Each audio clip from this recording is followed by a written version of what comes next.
The Kewaunee nuclear plant is shutting down in a few months, but what will happen to the nuclear waste that's being stored there? It turns out it's not expected to go anywhere anytime soon. Tonight, Fox 11 is on special assignment. Robert Hornacek found out the lakeshore isn't the only place in the state trying to figure out what to do with spent nuclear fuel. For decades, the Kewaunee nuclear plant has helped keep the lights on in Wisconsin, but in a few months, the plant will go dark. Why is the plant closing? Economics. Mark Cans is the local affairs manager for Dominion, which owns the plant. He says once the reactor is offline, the plant will sit idle for years. What we're looking to have happen is for the radioactivity on some of those key components to decay in order to make it safer and less expensive to go through the whole decommissioning process. That whole process could take up to 60 years. Meanwhile, the spent nuclear fuel rods will stay on site. These are pictures from Dominion of how the waste is stored inside canisters made of several layers of stainless steel and concrete. There's 8 now. How many will there be once that's complete? I believe it's about just shy of 50. Storing the spent nuclear fuel on site was supposed to be a temporary fix just until the federal government came up with a permanent storage site.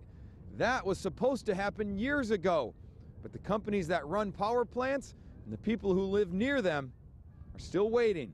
For 35 years, they told us it was going to be gone, and it's still here. David Hartke is the town chairman of Carlton. Whose fault is it that this waste is being stored here still? Federal government. For years, the federal government planned to build a permanent storage site at Yucca Mountain in Nevada, but the project was bogged down in politics. And in 2010, the Department of Energy abandoned the project and began looking for a new solution. Until the government figures out what to do with nuclear waste, it will continue to be stored on site. How long will the spent fuel be stored here? The spent fuel will be stored here until such time as the federal government decides to take it. How long do you expect that spent fuel to be stored there? According to the Blue Ribbon Commission report, anywhere from 100 to 300 years, because there is no place to go with it. Does that concern you?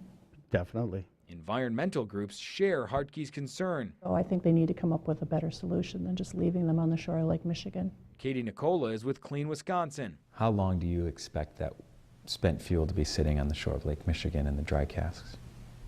10 years? 100 years?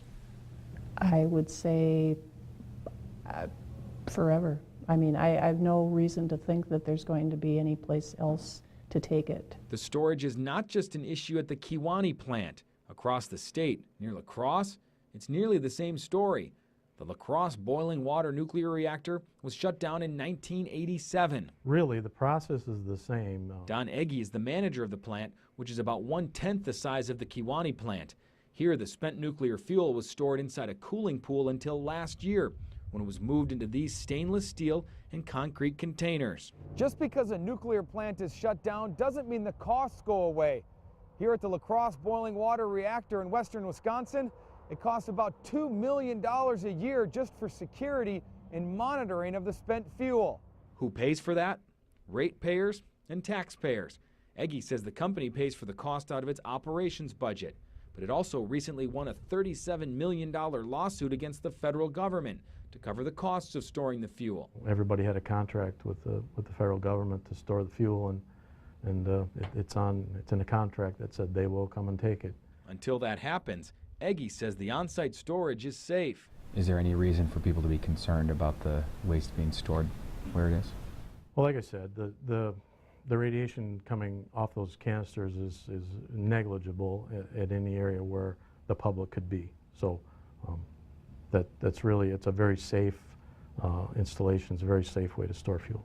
Jeff Bryan is a chemistry professor at UW-La Crosse, and he says the way the spent fuel is stored now is safe. If you just took the fuel rods out by themselves, then they would be a danger in terms of radiation. But by putting them in those concrete and steel casks, that then prevents the radiation from flowing through the air to the nearby community.